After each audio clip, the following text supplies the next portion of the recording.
Energia! Meu nome é Fernando Mota, professor de Química Pura! E dando continuidade aos modelos atômicos, na aula de hoje a gente vai falar sobre a descoberta do elétron, que levou ao segundo modelo, que é o modelo de Thomson. Mas antes disso, dá o seu like, se inscreva no canal, acione o sininho e toca a vinheta! Curso de Química com o professor Fernando Mota. É Química Pura! Vambora, galera! Uhul! Acione as turbinas aí, tá? Agita o cabeçote, que é pra gente compreender aqui, muito bem compreendido aí, como que Thomson chegou em seu modelo atômico, tá bom? Olha só, galera, presta atenção. Como eu já falei na aula passada, tá? Ninguém acorda e fala, agora eu vou montar um modelo atômico. Hoje eu vou criar um modelo atômico que eu acordei com o pé direito. Não é bem assim, tá bom? Na verdade, o que acontece? Vários pesquisadores, até mesmo de forma independente, eles vão estudando a matéria, a composição da matéria, a constituição da matéria. Vem sim a criatividade, beleza? Tem pesquisadores que são ultra mega criativos, galera, vocês não têm noção. Então esses caras vão pesquisando, fazendo experimentos.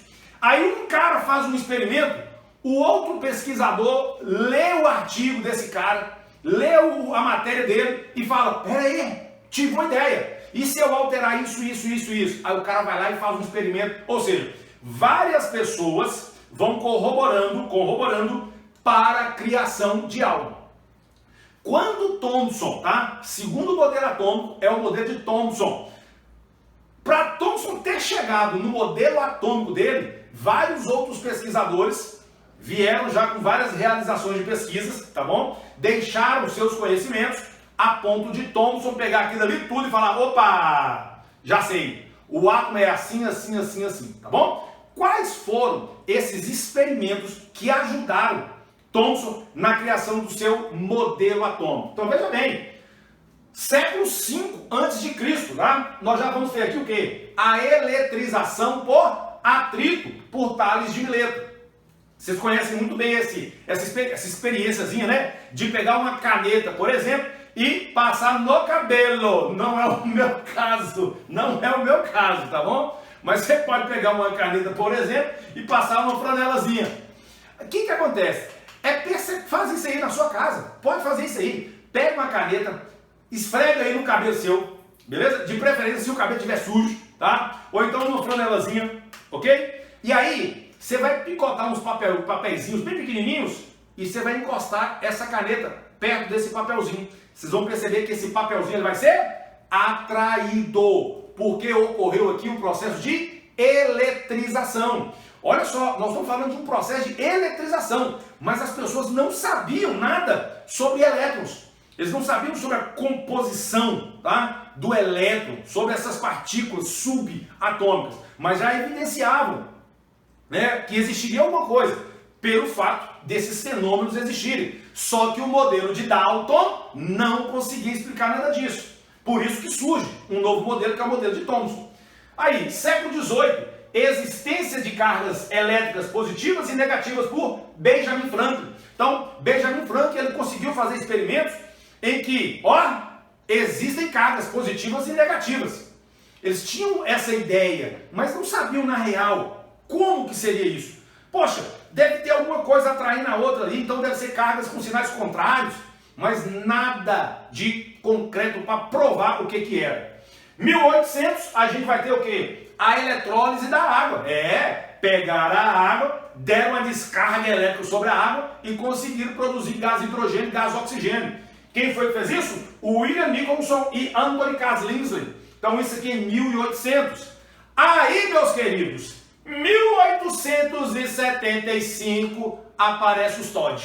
Olha lá, 1875 veio a descoberta dos raios catódicos por Henry Geisler, Johann Hittorf e William Crookes. O mais famoso é esse cara aqui, ó, William Crookes. Eles descobrem os raios catódicos, que hoje nós sabemos que são os danadinhos dos elétrons. Então os raios catódicos são os elétrons.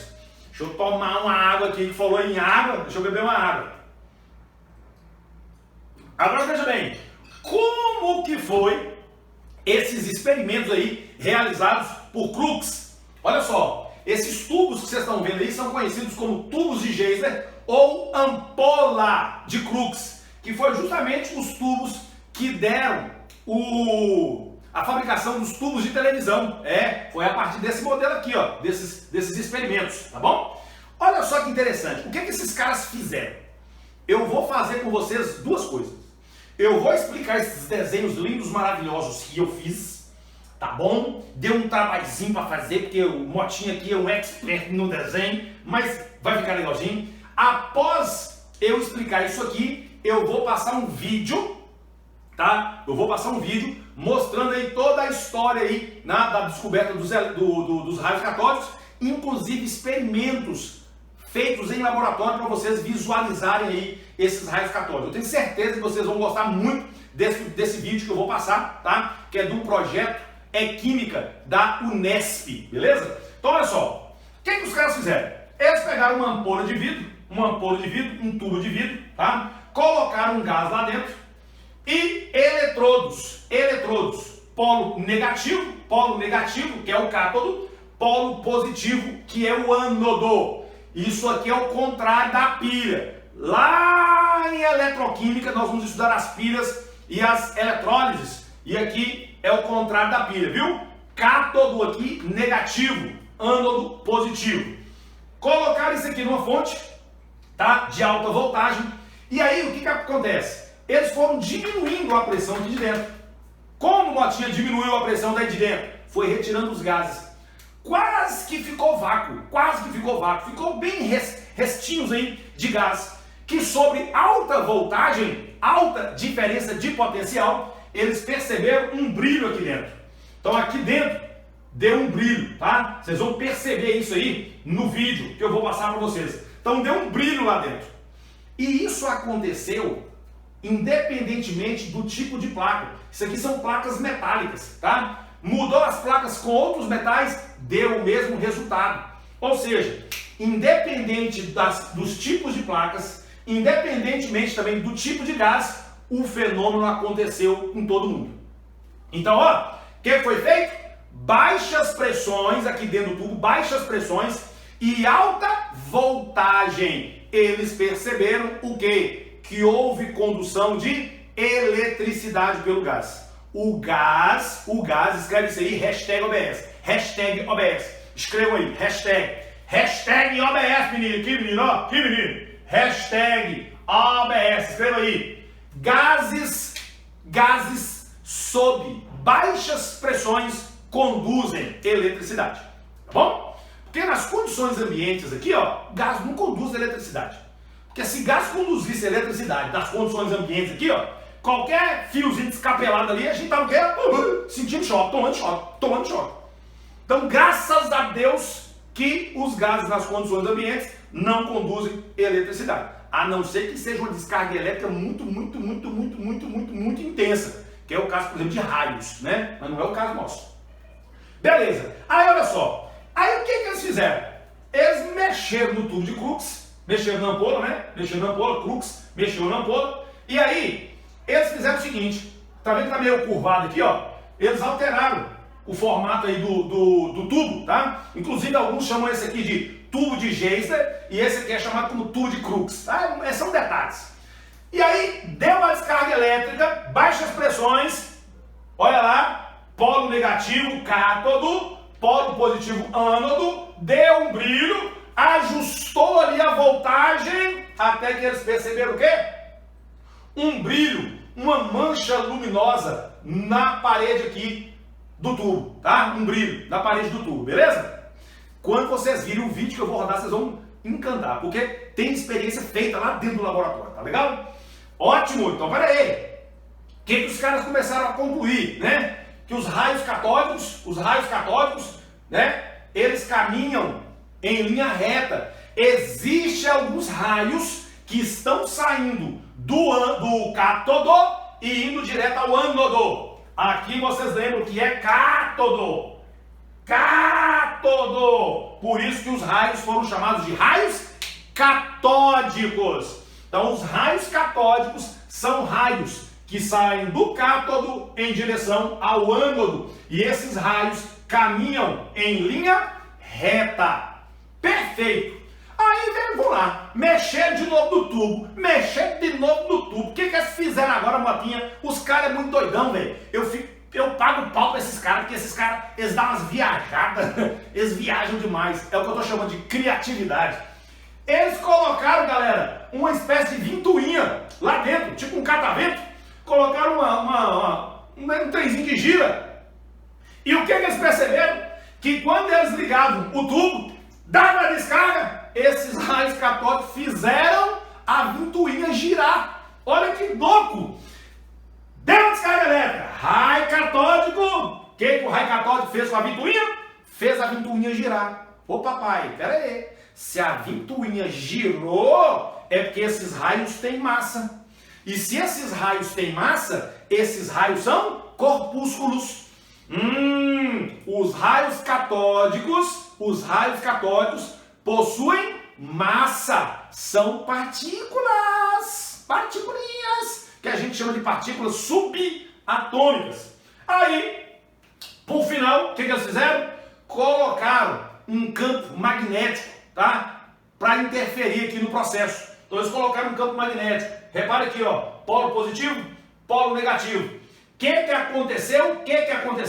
Esses raios catódicos foram atraídos pelo polo positivo. Ou eu poderia dizer que os raios catódicos foram repulsados. Sofreram repulsão pelo polo negativo. Conclusão: se os raios catódicos foram atraídos pelo polo positivo, isso significa que os raios catódicos têm carga negativa. Exatamente. Então essa foi a conclusão. Então, ó, conclusão desse experimento aqui: raios catódicos saem do cátodo em direção ao ânodo e caminham em linha reta. Com esse aqui, raios catódicos possuem massa. Fez a ventoinha girar. Que cai de prova desse jeitinho que eu estou falando.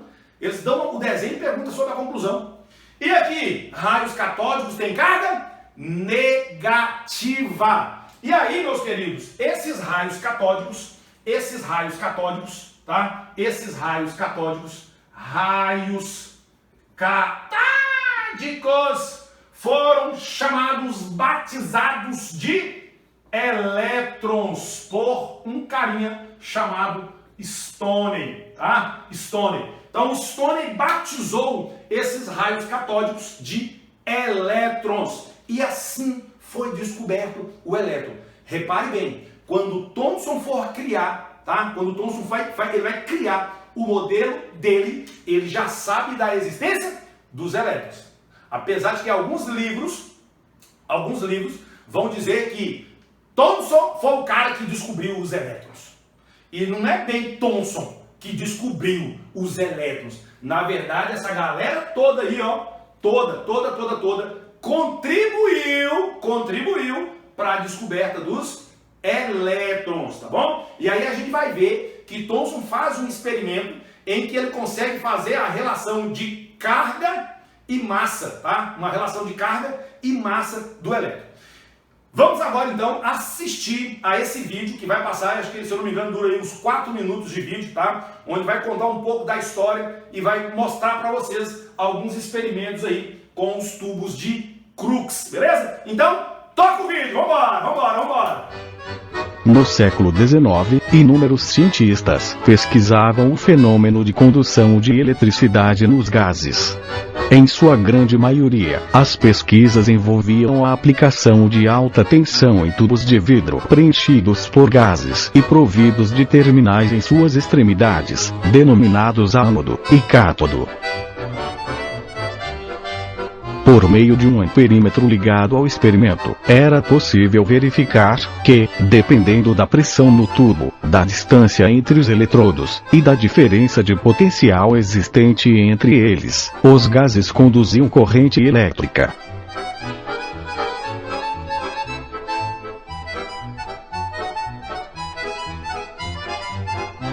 Durante a execução dos experimentos, os cientistas perceberam um fato inesperado. A corrente elétrica era indicada no amperímetro mesmo quando havia somente gás rarefeito dentro do tubo. Querendo descobrir por que esse fenômeno ocorria, no ano de 1875, o físico e químico William Crookes construiu um tubo curvo, produziu certo grau de vácuo em seu interior, e aplicou alta tensão em suas extremidades.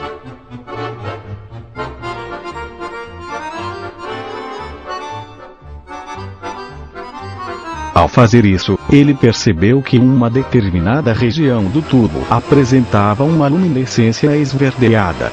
Aumentando o vácuo dentro do tubo para um valor em torno de 10⁻², visualizou apenas uma mancha luminosa na parede do tubo oposta ao cátodo. Crookes concluiu que esta luminescência era algum tipo de radiação que partia do terminal negativo, indo em direção ao terminal positivo. Essas radiações foram denominadas de raios catódicos. No entanto, Crookes não conseguiu determinar a natureza das mesmas. No ano de 1897, o inglês J.J. Thomson realizou novas experiências que o levaram a concluir que os raios catódicos se propagavam em linha reta, pois, se um objeto for colocado na sua frente, é criada uma sombra simétrica na parede da ampola. Os raios catódicos, ao baterem em uma ventoinha mecânica, posicionada dentro do tubo, a faziam girar.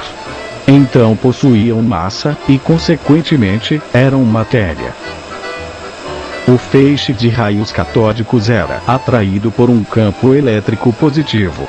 Portanto, os raios catódicos possuíam carga negativa.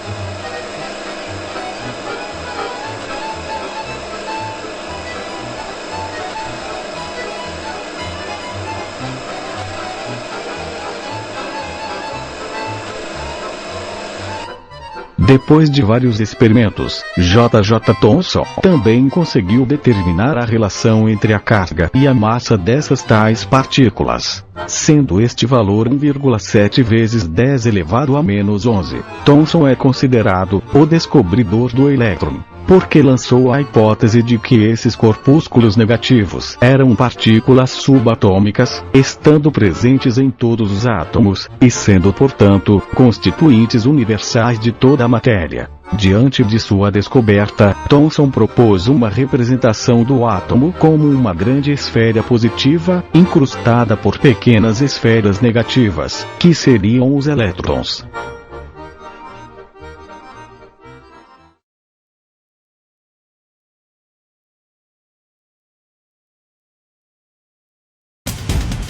Curso de Química com o professor Fernando Mota. O curso completo que te prepara para qualquer desafio.